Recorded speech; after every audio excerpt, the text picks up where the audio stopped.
Hello, Hounds of Justice. This is Ruben 1127 from State 365 of HOJ. Today's video is a guide on how to prepare your farm to be better and what to do and what not to do. So, we are going to start off with technology. Two technologies that I recommend to max are base development and rapid production. Rapid production is going to give you a boost in resource income. It's also going to give you a few resources right off the bat, which will allow you to level up your bases a little faster in the early stages. So as you can see here, recover the success rate of rapid production after upgrading the resource building.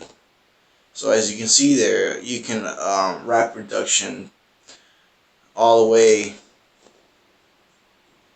What was I going to say here? You can upgrade you can rapid production more than once for upgrading it more than once, and once you level these up, you'll get 100% for doing so.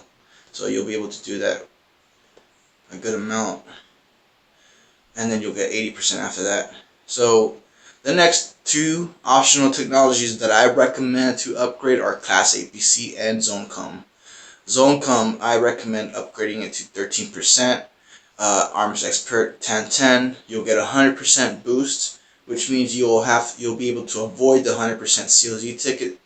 And if you do decide to use a ticket, you'll have 200% bonus. So when you're doing events such as Heroes Day, Gathering Day, or Tech or Building Day on a farm, you will be able to get your chests a lot faster than normally.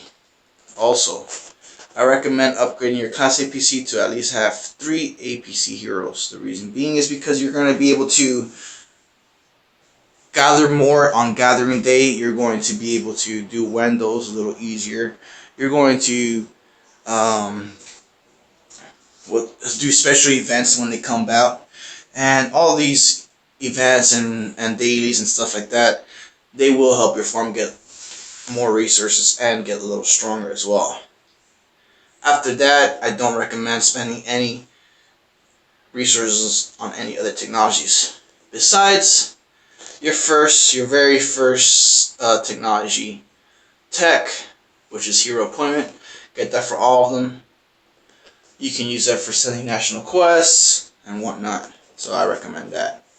Also, Class APC with 3 heroes, I forgot to mention. It helps you do zombies a little easier as well. So that's a perk.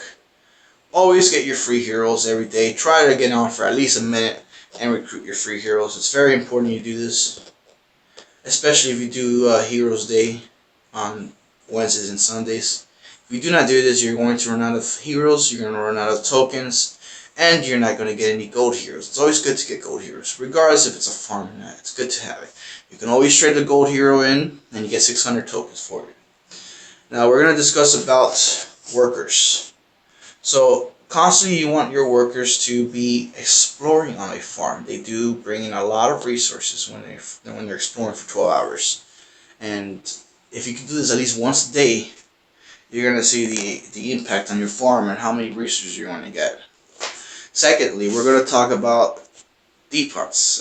You want to have all your resources to at least 10 million besides electricity and water. For water, you want to have at least 5 to 6 million, just so that you can trade in water for money, and you have enough for the ration truck at all times. Now, as you can see here, I have 125, let's round it up, 126,000 diamonds, and that's not just for me. I've never spent a dime on this account. The reason why I have so many diamonds is because I do Heroes Day, and I haven't had the need to spend it.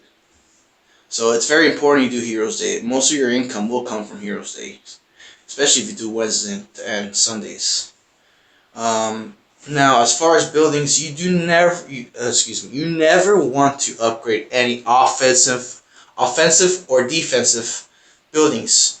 You will be wasting resources and money. You do not want to upgrade those.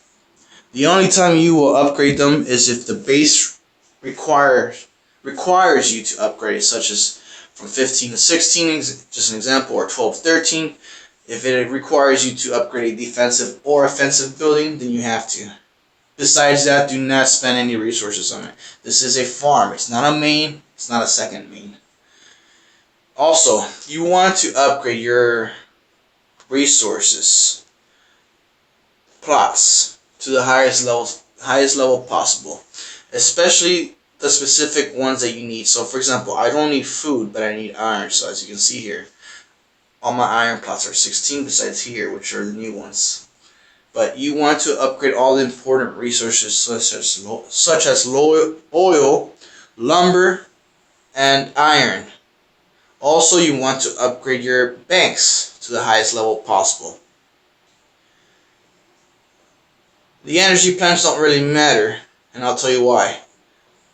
Once you reach level 13 and above from the commercial hub, I typically tell everybody on a farm base to stop at 16. Once you reach at 16 for the commercial hub, you will be able to trade in some of the really good resources. For example, I traded this one here that I'm clicking on, which was 2 million oil. I was able to get 2 million iron. And that is why the commercial hub upgrade is very important to me, and it should be to you, because you will instantly get resources that are more important than the ones you already have or have an overabundance of. The next thing I do recommend upgrading is the Heroes Military Academy. This is what allows you to exchange your Heroes tokens for medals, and your Heroes shop building, which is this one. You want to upgrade those. The reason why you want to upgrade those is because if you're going to do Heroes Day on Wednesdays and Sundays, you want to be able to trade in more tokens, so that way you're able to do the Heroes Day trick. And lastly, but not how does the saying go? I always forget. Anyways, make sure you remove any and all offensive and defensive buildings from your farm. So anything that has to do with offense and anything that has to do with defense, remove them. Anything that has to do with, for example, designing or any junk buildings that you don't use, remove them. The only ones you want to keep are your production buildings, your storages, and I believe that's really it, honestly. And your houses and your ration truck. Okay, those are the only buildings you should be keeping. They will not affect your gameplay or your farm whatsoever. Always keep your energy always keep your electricity max, and always keep your ration truck full. If you do not, you're not going to get any resource income, and your farm is going to be pretty much useless. And then what's the last thing I was going to tell you guys? Class setup. So let's say you made a new farm today. The best class to make a new farm is Builder's class. You're going to be able to get level 10 in literally a day, maybe 2 days if you're busy. But in a day, you'll be able to get level 10. You'll be able to upgrade all your buildings pretty much to level 10. And then you'll be able to get level 17 within a week, because you'll have a 30-minute reduction and sometimes 35 to 40-minute reduction depending on how you set up your class. But as far as income, it's not the best class setup. I currently have 6 farms as builders because I made them all at the same time, and also my state needs some builders. We're about to enter level 3.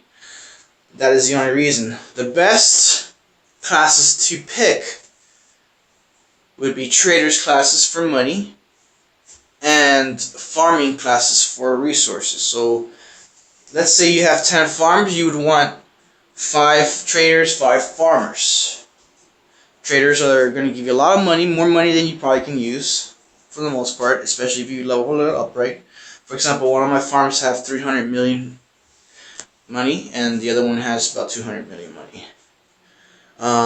So just to recap, Builder's class is good for 1 through 17. Once you're 17, you want to change it to either trader or farmer. You want to have an equal balance between trader and farmer. You don't want to have all traders, because then you'll have low resource income but lots of money. And you don't want to have all farmers, because then you're going to have lots of resources but no money. They're both important, especially at 25 endgame. The most important resources are actually money. Money is used for everything. Most bases cannot go past where they are because of money. They may have 1G of each resource, but they have no money because chips cost money, parts cost money, buildings cost way more money. Everything just costs a lot more money. So It's good to have a balance of trader and farmers. If you have any questions or if I left anything out, please don't hesitate to ask in either the comment or in game. I'm doing these videos for State 365, mainly my alliance. I want everybody to get better. I want everybody to enjoy the game more, and I hope everybody stays safe from the coronavirus. Thank you guys. Take care.